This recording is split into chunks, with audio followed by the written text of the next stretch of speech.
ઓ મહારાણી, આ શું છે? હજી સુધી અહીંયા સાફ સફાઈ ચાલે છે. આ જમવાનું ક્યારે બનશે? ભાભી, વાર તો લાગે ને. 2 માળનું ઘર છે. ઉપર કચરા પોતા કરી, અહીંયા કચરા પોતા કરી, આ સાફ કરું છું. એમ નામ તો ના થઈ જાય. બસ આ સામે જવાબ આપતા આવડે, બાકી કામ કઈ કરવું નથી. ખાલી બહાનેબાજી કરવાની હોય. શરમ કરો ભાભી. સવારની 5 વાગ્યાની ઉઠી છું. કપડાં ધોયા, વાસણ ધોયા, ઘર સાફ કર્યું, કચરા પોતા કર્યા, નાસ્તો કર્યો. અચ્છા, મને શીખવાડશે? મને શીખવાડશે? શું છે આ બધું? શું છે આ બધું? ભાભી, વાગે છે મને. વાગે છે? આ ઘરના કામ કરવા માટે જ રાખ્યા છે તને, ભૂલતી નહીં? ખબર છે મને કે તમે લોકોએ તો આ ઘરમાં મને કામ કરવા માટે જ રાખી છે, પણ ભાભી, આ મારું એક ઘર છે. માનું છું કે હું વિધવા થઈ ગઈ છું, પણ એનો મતલબ એમ કે તમે મારી સાથે સાવ અવર્તન કરો. અરે, એક ટક સરખું ખાવાય નથી દેતા. સવારની ભૂખી છું. 2 હાથ જોડું છું તમારી આગળ. આવું ન કરો ભાભી. બસ, આ બધા નાટક કરવા છે આને. શું કીધું? આ ઘર તારું છે એમ? આ ઘર તારું નથી. આ ઘર તારા વરનું હતું, પણ હવે તારો વર અહીંયા નથી ને, તો આ ઘર ઉપર તારો કોઈ અધિકાર નથી, સમજી? અને અહીંયા રહેવું હોય ને તો કામ કરવા પડશે. બસ, ખાવાનું જોઈએ ભરીને, પણ કામ કાંઈ કરવા નથી. મફતના રોટલા નથી તોડતી. મફતના જ કહેવાય. આ કામ કરવામાં આટલી બધી વાર લગાડું ને તો એને મફતના રોટલા તોડ્યા જ કહેવાય. જો વધારે છે ને મારી સામે બોલતી રહી, નહીતર આ તારા જેઠને કહીશ. પછી ખબર છે ને, મારા કરતા વધારે હાથ એમના ઉપડે છે. કોઈને કહેવાની જરૂર નથી. હું ફટાફટ કામ કરું છું. જલ્દી પતાવ, ભૂખ લાગી છે. પછી જમવાનું બનાવ. અને હા, ભૂલતી નહીં, આ જમવાનું બનાવવા જાય એ પહેલા કઈ ખાઈ લે એવું કાંઈ કરવાનું નથી. હા, ખબર છે ને? હા, જમવાનું બની જાય, અમને બધાને બોલાવાના, અમે બધા ખાઈ લઈએ, પછી જે વધે ને એમાંથી જ તારે ખાવાનું છે. સમજ પડી? સમજ પડી કે નહીં? સમજી. જલ્દી બતાવ, હાથ ચલાવ, જલ્દી જલ્દી.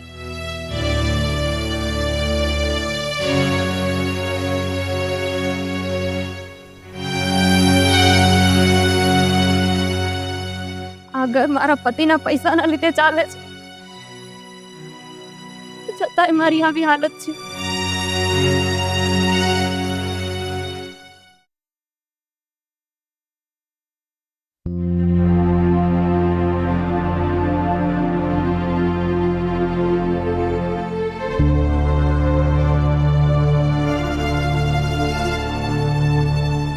આરતી,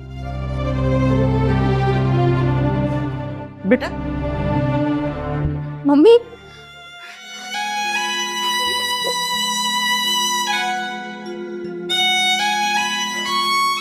છે તારા તબિયત પાણી સારા છે? હે, કેમ છે તને? અને રોવે છે કેમ? શું થયું તને? મને વાત કરીશ કઈ? મમ્મી, કઈ સમજાતું નથી મને. એમના ગયા પછી તો આ ઘર મારા માટે સાવ પારખું થઈ ગયું છે.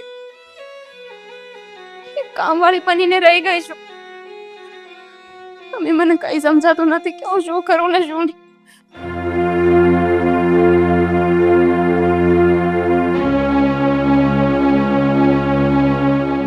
જો બેટા, તું તું જરાય ચિંતા ન કર.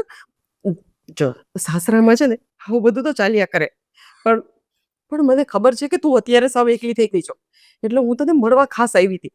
અને જો તને અહીંયા જરાય ન ગમતું હોય ને તો ચાલ તું મારી સાથે, અને ત્યાં મારી સાથે રહેજે. હું તને તે લઈ જાઉં છું. કેમ ભાઈ, કેમ? એવા તે કયા દુઃખના પહાડ તૂટી પડ્યા તમારી દીકરી પર કે તમે એને પિયરે લઈ જવાની વાત કરો છો? ના ના, એમાં એવું છે ને કે કેવું છે? શું છે? મારી દીકરી અત્યારે આ જમાઈ નથી ને એટલે સાવ એકલી પડી ગઈ છે અને મને એની ચિંતા થાય રાખે છે એટલે એના કરતા હું અરે શેની ચિંતા? કઈ ચિંતા? અને જુઓ રમીલા બેન, તમારા છુપાઈ નથી તો શું થયું? અમે લોકો તો છીએ જ ને. હે? હા, આ તમારી દીકરીનું અમે ખૂબ જ ધ્યાન રાખીએ છીએ, નહીં આરતી? હા, અને આમ પણ એને જરા પણ એકલવાયું ના લાગે એટલા માટે અમે હંમેશા બંને જણા એની સાથે જ હોઈએ છીએ. બધા જ કામકાજમાં ધ્યાન આપીએ છીએ, હે ને? હું તો બસ મારી દેરાણીને આરામ જ કરે એવું જ વિચારું છું. હા પણ ભલે ને થોડાક દિવસ એને હું લઈ શું કરવું છે? થોડા દિવસો લઈ જઈને કરવું છે શું? અને આમ પણ તમારી દીકરી હવે વિધવા છે. આવી રીતે એને તમારી ઘરે મોકલીએ તો કેવું ખરાબ લાગે. હા, એમાં શું થઈ ગયું? જમાઈ હતા અને અત્યારે નથી તો મારી દીકરીને માવતરે જ આવવું છે ને, બીજે ક્યાં જવું છે? તો એમાં અમારા સમાજમાં બધા લોકો વાતો કરે. કદાચ તમને સમાજની બીક નથી, પણ અમને છે. આવી રીતે અમે અમારી ઘરની બહુને ઘરની બહાર નીકળવા ના દઈશું. હા, એ જ તો. હવે અમારો તો આખો પરિવાર છે, સમાજમાં અમારું સારું એવું નામ છે, ઇજ્જત છે. તમને શું? તમારે તો આગળ પાછળ કોઈ છે નહીં એટલે વિચારવું તો અમારે જ પડે ને. જો તમે બધી ચિંતા ના કરો. અમને ખબર છે કે અમારા ઘરમાં એને કેવી રીતે સાચવવાના. તમે એકવાર જોઈ લો ને, એમનામાં કોઈ ફરક લાગે જ તમને? હે? કોઈ ફરક નથી. મને તો એમ હતું કે અમારા દિયર વયા ગયા ને કે પછી બિચારી સાવ એકલી થઈ જશે, એમ ખાવા પીવાનું બંધ કરી દેશે. પણ ના, ધગારું ભરીને ખાય છે. આમ જુઓ ને, શરીરમાં જેમ હતી એવી જ છે, કોઈ ફેર જ નથી. તો એટલું બધું એમય એને કઈ મનમાં એવું બધું છે નહીં. ચાલશે, આ અહીંયા જ રહેવા દો. તમે તમારે જાઓ. એટલે મળી લીધું હોય તો જમીને જજો. તમે આનંદમાં છો એટલે ખાવાનું તો જોઈશે જ. હા હા, કેમ નહીં, કેમ નહીં.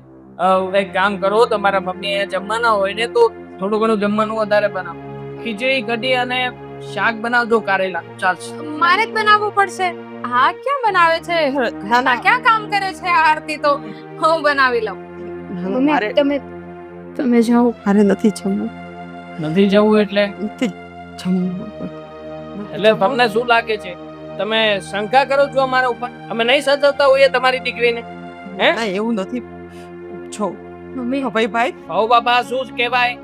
તમારા મમ્મી અહીંયા આવી રીતના કહીને જે સવાલ પૂછવા માંગે છે હું સમજી શકું છું. હા, મમ્મી તમે જાઓ ને, પછી વાત કરીશું. મને લાગે છે એમ સીધી રીતે જશે નહીં. ધક્કા મારીને ઘરથી બહાર કઢાવવા પડશે. અને કદાચ જો એવું થશે તો તમારી જ ઇજ્જત જશે. અમને કઈ વાંધો નથી. નહીં નહીં, મમ્મી જાય છે. કરવું છે એવું જો કરો. ભાઈ આ મારી દીકરી છે અને દીકરીને મળવાનો અધિકાર માવતરનો હોય જ આ છે. તો મળી લીધા ને, વાત કરી લીધી ને તમે, વાત થઈ પૂરી અહીંયા. પણ તમને શું વાંધો છે? હું થોડીક વાર એની સાથે વાત કરી લઉં, એને મળી લઉં. અમને બધી જ ખબર છે તમારા લોકોની વાતો કેવી હોય ને, અમને બધી જ ખબર છે. આ તમને જણામણી કરશે કે મારા સસરિયા વાળા મને સારી રીતે રાખતા નથી. આરતી, ઘરમાં નોકરાણીની છે જેમ કાંઈ? વર્તન કરે છે. એવું હે? કાંઈ નથી કેતી.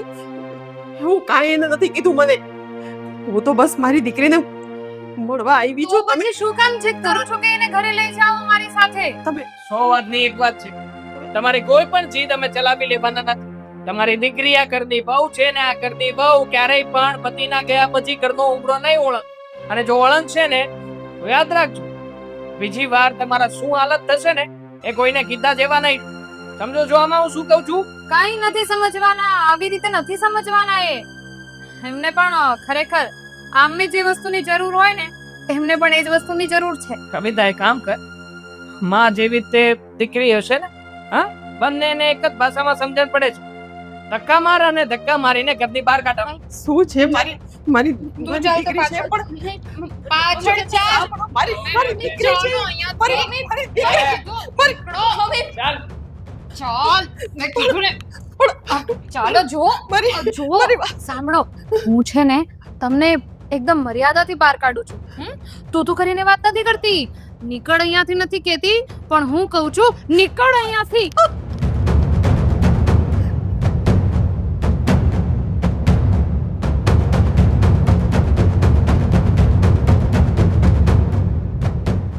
ઘરના કામકાજ કરવામાં ધ્યાન આપ.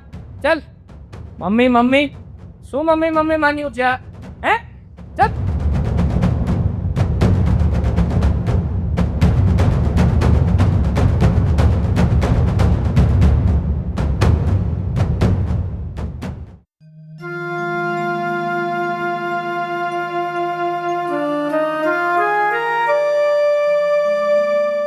હા મનસુખભાઈ, હા તમારો કેસ ચાલુ જ છે, એની તારીખ હવે નહીં પડે. બસ આ વીકમાં તમારો એનો ફેસલો આવી જશે. તમે ચિંતા નહીં કરો, મારા પર વિશ્વાસ રાખો.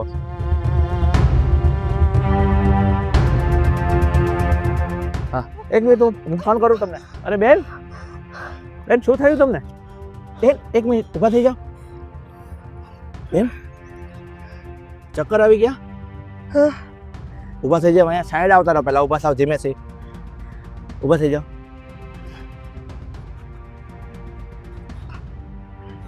અહીંયા આવી જાઓ. અચ્છા અહીંયા આવી જાઓ.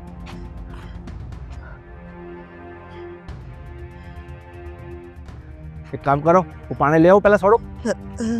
ના ના, આ તો જરાક તડકાને ચક્કર આવી ગયા. હા. મારી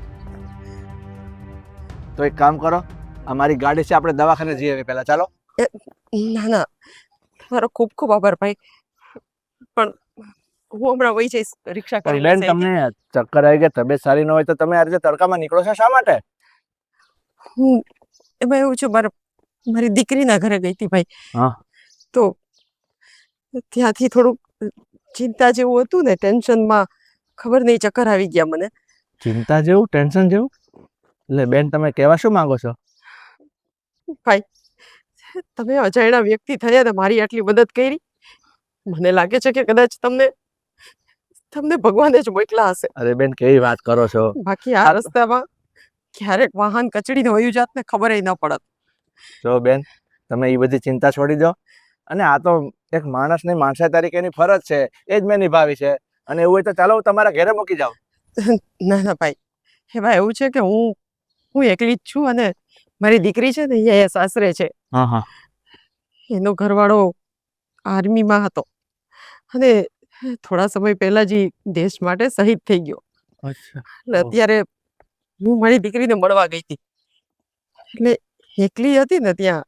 પણ એના જેઠ જેઠાણી છે ને તો બહુ હેરાન કરે છે. શું વાત કરો છો બેન? જો મારી વાત સાંભળો, હું તમને મારી ઓળખાણ આપી દઉં. મારું નામ રાજેશ પ્રજાપતિ છે. હું એક એડવોકેટ છું. જો કંઈ એવી તમને કંઈ તકલીફ લાગતી હોય તો હું તમારી મદદ કરી શકું છું. પણ તમે મને માંડીને વાત કરો કે તમારી દીકરીની શું સ્થિતિ છે અત્યારે, શું એ લોકો તરફથી શું કહે છે, મને જણાવો.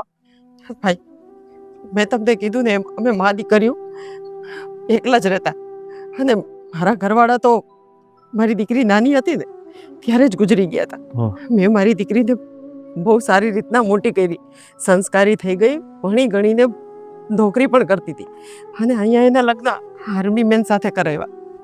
છોકરો પણ બહુ જ સારો હતો, પણ કહે છે ને કે બેયનું લગ્ન જીવન બસ થોડાક સમયનું જ હતું. એટલે મારી દીકરી નાની ઉંમરમાં વિધવા થઈ ગઈ, જમાઈ દેશ માટે શહીદ થઈ ગયા, અને મારી દીકરી અત્યારે અહીંયા દુઃખી છે. એના જેઠ જેઠાણી છે ને એને ખૂબ જ ત્રાસ આપે છે. હું અત્યારે એને તેડવા જ ગઈ હતી. મેં કીધું હું એને તેડતી આવું, કેમ કે મારી છોકરી બિચારી એકલી અહીંયા મૂંઝાઈ છે. પણ બેન મારી વાત સાંભળો, આ તમારી વાત પરથી મને એવું લાગે છે કે તમારી દીકરી પર એ લોકો ખૂબ અત્યાચાર કરે છે. તો પછી આનો રસ્તો એક જ છે કે તમે એને તમારા ઘરે લઈ આવો, અને આમ પણ એ બિચારી દુઃખી થઈ ગઈ છે, તો એને તમારા ઘરે લઈ અને તમે એને ત્યાં રાખો હમણાં. પણ એ જ કરવા ગઈ હતી ને ભાઈ, પણ એના જેઠ જેઠાણીએ મારું ખૂબ અપમાન કર્યું, અને મને ધક્કા મારીને કાઢી મૂકી. ભાઈ, મારી દીકરીને વિધવા પેન્શન પણ આવે છે, તો એ પણ એના જેઠ જેઠાણી પરાણે ચૂંટવીને લઈ લે છે. શું વાત કરો છો બેન? અરે આ તો બહુ ખોટું કહેવાય. હવે મને બધી વાત સમજાઈ ગઈ છે બેન તમારી. હવે એક કામ કરો, મેં તમને હમણાં કીધું ને હું એક એડવોકેટ છું, તો આ તમારી દીકરીને જે એ લોકો ત્રાસ આપે છે ને એનો છુટકારો હું અપાવીશ. કારણ કે જો વિધવા પેન્શન આવતું હોય અને એની પર છે ને એના ઘરનાનો કોઈનો અધિકાર હોતો જ નથી. આ એક સરકારી રૂલ્સ છે. એ પૈસા એ બિચારી દુખિયારી વિધવાને જ વાપરવાના હોય છે. અને તમે જો કહેતા હો કે એ પૈસા એના જેઠ જેઠાણી લઈ લે છે અને એના પર ત્રાસ ગુજારે છે, તો હવે એક કામ કરો બેન, તમે અત્યારે તમારી દીકરીનું એડ્રેસ મને આપો, એનું નામ ઠામ પૂરેપૂરું. હું ત્યાં જઈશ અને હું જઈને તપાસ કરીશ. જો એ લોકો સાચે જ એની પર અત્યાચાર કરતા છે ને તો હું એને સજા અપાવીશ. દાદાભાઈ, એવું નથી કરવું. વળી પાછા તમે જાશો ને તો એને એમ થશે કે આ લોકોએ અમારી ઉપર કાવતરું કર્યું છે ને. જો હું તમને કહું છું, તમે મને તમારું સરનામું અને તમે એડ્રેસ આપી દો. મારી દીકરીને લઈને એવું હશે ને તો ત્યાં આવીશ. તમે પેલા બધું જાણી લેજો, પછી એવું હોય ને તો. હા, તો હું એટલા માટે જ કહું છું, તમે મને એડ્રેસ આપો, હું બધી વિગત જાણી લઈશ અને પછી તમે કહેશો ને એ જ રીતે હું આગળ વધીશ. બસ તમને કોઈ દુઃખ થાય, તમારી દીકરીને દુઃખ થાય ને એવું આપણે નહીં કરીએ, બરોબર છે? તો તમે મને છે ને મારો આ મોબાઈલ નંબર છે, એમાં મારું આ તમને કાર્ડ આપું છું. તમે મને વોટ્સઅપ પર એનો એડ્રેસ ને એવું બધું સેન્ડ કરજો, એટલે આપણે એની આગળ કાર્યવાહી કરીશું, બરોબર છે? મેં તમને કીધું હતું ને કે તમને કદાચ ભગવાને જ મોકલા હશે. ઠીક છે બેન, આ તો બધી ભગવાનની મહેરબાની છે અને અમારે તો વકીલ છે. સામેવાળા વ્યક્તિની કોઈ પોઝિશન આવી હોય તો એને મદદ કરવી મારી ફરજ છે. ઠીક છે, તો તમે મને જાણ કરજો. હા ભાઈ, હું તમને કેવડાવું. તમારા ઘર સુધી મૂકી જાવ બેન તમને? ના, હું વહી જઈશ. ઠીક છે.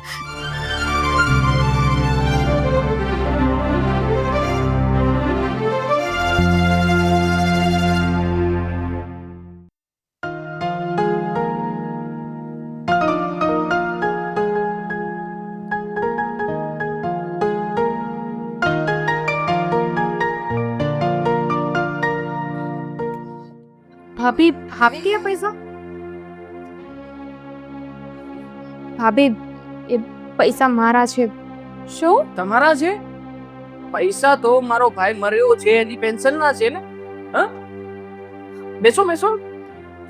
ભાભી પ્લીઝ પૈસા આપી દો ને. અરે પૈસાનું તમે શું કરશો? શું જોઈએ છે? શું તમને? 2 ટાઈમનું ખાવાનું, કપડા, સોરી હવે તો કપડા પણ નથી જોઈતા વધારે. 2 સાડી તો ઇનફ છે.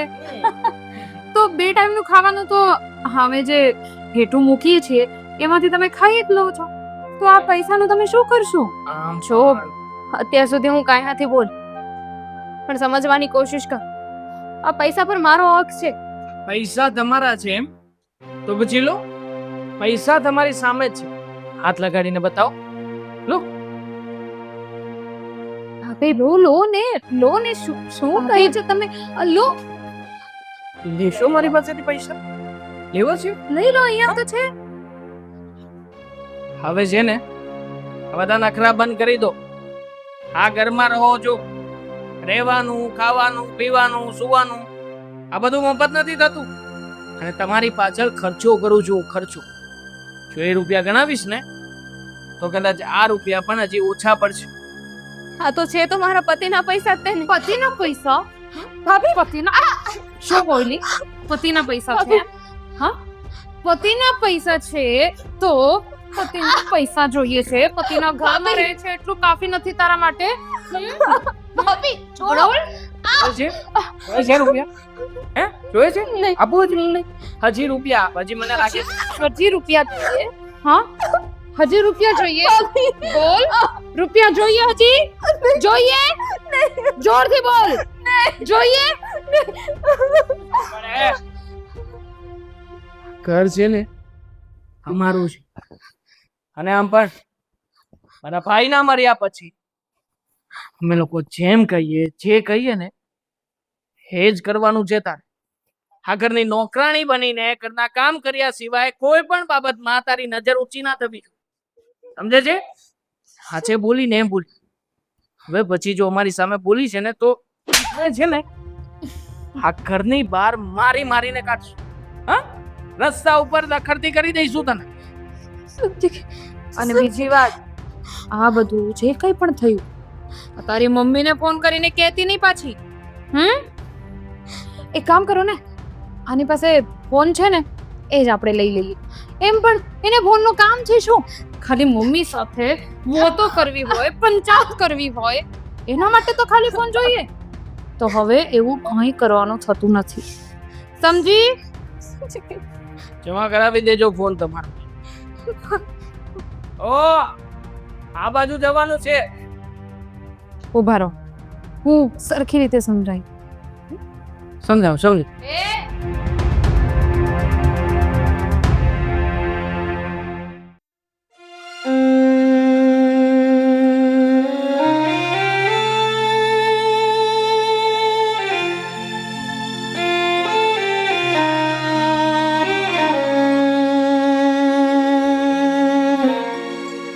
બેટા તું તું ક્યાં જતી હતી અને અને આમ અત્યારે અચાનક કેમ નીકળી શું થયું કઈ બોલીશ તને કહું છું બેટા બસ બસ તું રોમા મને મને બધી વાત કર શું થયું મમ્મી રહેવા દો ને તમે ના કાંઈ નથી રહેવા તમે દેવું પણ મારા લીધે હેરાન થઈ રહ્યા છો એ બધું છે ને હવે તું ભૂલી જા હવે કાંઈ નહીં થાય તું અત્યારે ક્યાં જતી હતી ઈ મને કે મરવા માટે તું ગાંડી થઈ ગઈ છો તો શું કરું જીવીને શું કરું જીવીને જે જિંદગી હું જીવું છું ને એ મારાથી નહીં જીવાય હવે અને તમને પણ કેટલીક વાર વાત કરું તમે મારા ઘરે આવશો અને મને સાથે લઈ જવાની મને બચાવવાની કોશિશ કરશો પણ એ લોકો એ નરાધમો કાંઈ નહીં સમજે ને તમારું પણ અપમાન કરશે જો સાંભળ તારી માં હજી જીવે છે હું મરી નથી ગઈ અને અને તું અત્યારે મરવા શું કામ જાતી હતી મને પેલા વાત કર એ લોકોએ મારી સાથે પતિના પૈસા જોઈએ છે પતિના ઘરમાં રહે છે એટલું કાફી નથી તારા માટે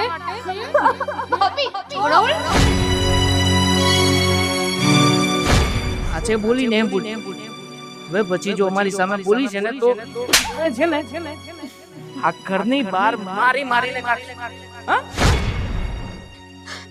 જો જો તું હવે તું છે ને જરાય ચિંતા ન કર ઉપરવાળો છે ને સારા માણસો સાથે ક્યારેય ખરાબ નથી કરતો તને ખબર છે આની પહેલા જ્યારે આપણે વાત થઈ હતી ને તારા ઘરે હું આવી હતી અને પછી ત્યાંથી નીકળીને ત્યારે હું રસ્તામાં ચક્કર આવીને પડી ગઈ હતી અને મને એક ભાઈએ જે ઊભી કરીને એ ભાઈ વકીલ હતા અને એમને મને કીધું હતું કે તમે ગમે ત્યારે કંઈ પણ જરૂર હોય ને તો મને ખચકાયા વગર કહેજો અને કુદરતી આજે સવારે જ એમનો ફોન આવ્યો એટલે હું તને એ માટે લેવા જ આવતી હતી હવે તું જરાય ચિંતા ન કર આપણે આના માટે છે ને હવે કોર્ટમાં જાશું મમ્મી રહેવા દો ને નથી કંઈ કરું ના તું હવે જરાય ચિંતા ન કર હવે આપણી સાથે ઉપરવાળો પણ છે અને વકીલ પણ છે એટલે તને કાંઈ નહીં થવા દઉં ચાલ અત્યારે તારી ઘરે જાય અને જોઉં છું એ લોકો શું કરે છે ચાલ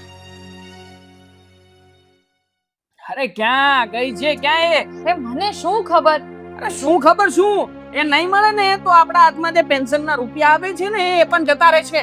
ના બાપ ગમે તેમ કરીને એને શોધવી તો પડશે તે જ કહ્યું હતું ને કે જે કરવું એ કરી લો તો ગઈ છે હવે. અચ્છા શું છે આ બધું હા આ ઘરમાં બધું કામ પડ્યું છે ને તું આ ડોસી સાથે શું પંચાયત કરવા ગઈ હતી હે મોઢું સંભાળીને વાત કરો અને શું કીધું તું જ્યાં ખીલ્લી ખૂંચાડવી હોય ત્યાં ખૂંચાડી લ્યો જે ઉખેડવું હોય એ ઉખેડી લ્યો તો હવે ખીલ્લી ખૂંચાડી છે અને તમારા જે બધા ભવાડા છે ને એને ઉખેડ્યા છે શું કરી લેશો તમે ભવાડાને હે તમને ખબર જ પડી ગઈ છે ને કે અમે આવા માણસો છીએ આ તો છીએ બોલો લો શું કરી લેશો તમે એમ જોવું છે તમારે અત્યાર સુધી હું એટલે શાંત હતી કે મારી દીકરીનો સવાલ હતો હવે મારી દીકરી છે ને એ હવે મારી હિંમત બની ગઈ છે અને હું છે ને મારી દીકરી માટે ગમે તે કરવા તૈયાર છું તમારે જોવું છે ને મેં શું કહ્યું હું ભાષણ કરવા માકડને પણ મોઢું આવી ગયું છે ત્યારે એક કામ કર મને લાગે છે અત્યાર સુધી એમની દીકરી સાથે જે કર્યું ને એ જ હવે બંને માં દીકરીની સાથે એક સાથે થશે. ધક્કા મારીને કાઢ્યા હતા ને તમને આ ઘરની બહાર છતાંય પાછા આવી ગયા કેવા નકટા છો તમે બાંધીને મારીશું હવે બંને. તમારાથી થાય ને એક તું એ મારી દીકરીને હાથ ન અડાડતા શું ચાલે છે આ બધું હે મને કહેશો શું ચાલે છે આ બધું ભાઈ તમે કોણ છો હે આ ઘર અમારું છે અને તમે શું કોને પૂછીને આવ્યા અહીંયા અંદર કહું છું બધું જ કહું છું હું કે હું કોણ છું મારું નામ છે રાજેશભાઈ એડવોકેટ રાજેશ પ્રજાપતિ અને તમે લોકો હમણાં શું કહેતા હતા એક વાત સાંભળી લાવ આ તમારા ઉપર કેસ ફાઇલ થઈ ગયો છે શેનો કેસ અને શું કેસ છે? કહું છું, બધું જ કહું છું. તમે લોકો એક વિધવા અને અબલા નારી પર અત્યાચાર કરો છો. અત્યાચાર? હા, હસ્યા જ કઈ પણ ખોટી વાત છે. વકીલ સાહેબ, આને પૂછી લો આરતી. મને બધી જ ખબર છે. હવે તમારા લોકોને કઈ નથી બોલવાનું. હું બોલીશ અને તમારા લોકોએ સાંભળવાનું છે. તમે લોકોએ આજ સુધી આ દીકરી પર જે અત્યાચાર કર્યા ને એ બધી જ નોંધ મેં પાછી મેળવી લીધી છે.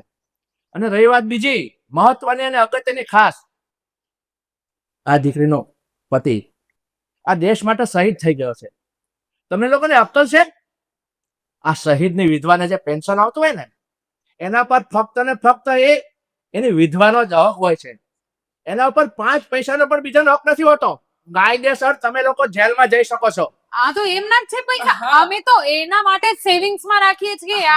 આના માટે વાપરવા. બસ હવે આ તમારા બધા છે ને નાટક મને ખબર છે.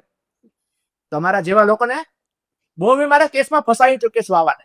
એટલે હવે વધારે મગજમારી મારે નથી કરવી. તમે લોકો છે ને આ કેસ ફાઇલ તો થઈ જ ગયો છે. 2 થી 4 દિવસમાં પોલીસ આવશે અને તમારી કસ્ટડી થશે. તમારા લોકોનો આ સોસાયટીમાંથી વરઘોડો કાઢીશું અને જેલના હવાલે કરીશું. જો મારી ઇજ્જત છે, આપણું જે તમે સમજો ને, થોડું ઘણું પતાવટ કરવાની કોશિશ કરો ને. અને ના થાય પતાવટ. કેસ ફાઇલ થઈ ગયો છે. અરે કોઈ પતાવટ નહીં થાય. મને પૈસા જોઈતા હોય તો બસ હવે 2 લાખ રૂપિયા આપીશું. તમારી ઇજ્જત છે તો શું અમારી ઇજ્જત નથી? બેન 1 મિનિટ, શું કીધું તે? 2 લાખ રૂપિયા 2 લાખ. વધારે જોઈતા હોય તો 2.5 લાખ રૂપિયા. એ 2 લાખ શું 2 કરોડ આપે ને તો પણ આ એડવોકેટ વેચાય એવો નથી. એટલે છે ને આ તારી બધી લવારી બંધ કર. ને તો આ રિશ્વત આપવાના કેસમાં પણ હું બીજો કેસ નાખી તારા પર. જા 10 સાલની સજા અપાઈશ તને. ના ના, હું તો સોરી આરતી, તું કે ને કેસ પાછો લઈ લે ને. સોરી, જો આપણું જ ઘર છે અને તમે અત્યાર સુધી અહીંયા જ રહ્યા છો તો જો જે કઈ પણ થયું એ આપણે સમજી લઈશું ને. તમે હા, ઘર હોય વાસણ તો ખખડે જ ને. ભૂલી જા બધું. 1 મિનિટ બેટા, આમાં તારો જે ફાઇનલ નિર્ણય છે ને એ જ માન્ય રહેશે. તું શું કહેવા માંગે છે? જો અમારી સામે જો કેસ પાછો લઈ લે. અમારો પરિવાર, અમે તમારા પરિવાર. આ લોકોને આજે સજા મળતી હોય ને તો કાલ ન કરતા. હું બોલું છું, તમે શું બોલું છું? ભાઈ હતો તારો, જરાય શરમ ના એના ગયા નું તને જરાય અફસોસ નહોતો? અને તું ખુદને વહુ કહે છે? ફૂલ મારી જતી. મારા પતિ આર્મીમાં હતા, એને તો લડતા આવડતું હતું, પણ હું ન લડી શકી તમારા લોકોની સામે. હવે મને ખબર પડી ગઈ છે કે તમને લોકોને સજા મળશે ને તો જ એમની આત્માને શાંતિ મળશે. મમ્મી, હવેથી હું તમારી સાથે તમારા ઘરમાં જ રહીશ અને આ ઘર બંને ભાઈઓના નામે છે. એમના ગયા પછી આના ઉપર મારો હક લાગે છે, એ પણ હું લઈને રહીશ. ખરી વાત છે બેટા તારી. કાયદેસર આ મિલકતમાંથી અડધો હિસ્સો પણ તારા નામે ફરાઈ આપીશ. તું ચિંતા નહીં કરતી હવે. અને તારો જે ફાઇનલ નિર્ણય હશે ને એ જ થશે. બેન, તમારું શું કહેવું છે? હા ભાઈ, હું પણ આમની સાથે વાત કરવા જ આવી હતી ને પહેલા. મેં પણ એમને હાજીજી કરી, વિનંતી કરી કે મારી દીકરી ઉપર થોડોક તો રહેમ કરો, પણ નહીં. હા, કી છે ને એ સીધી આંગળીએ નીકળે એમ નહોતું. એટલે કુદરતે અમારી સામું જોયું અને તમે એક અજાણ્યા વ્યક્તિ થઈ અને મારી દીકરીની મદદ કરી.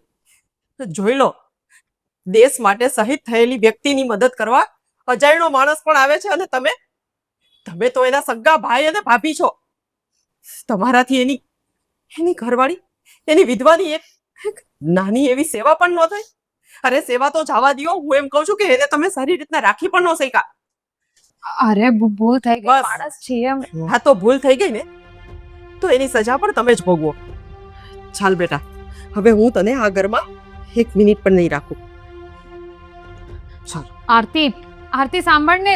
અરે બસ હવે સાંભળવાનું કે સંભળવાનું કંઈ બાકી નથી. કેસ તો ફાઇલ થયો જ છે. ટૂંક સમયમાં અઠવાડિયાની અંદર પોલીસ આવશે, હાથમાં હાથ કડી નાખીને તમને લઈ જશે.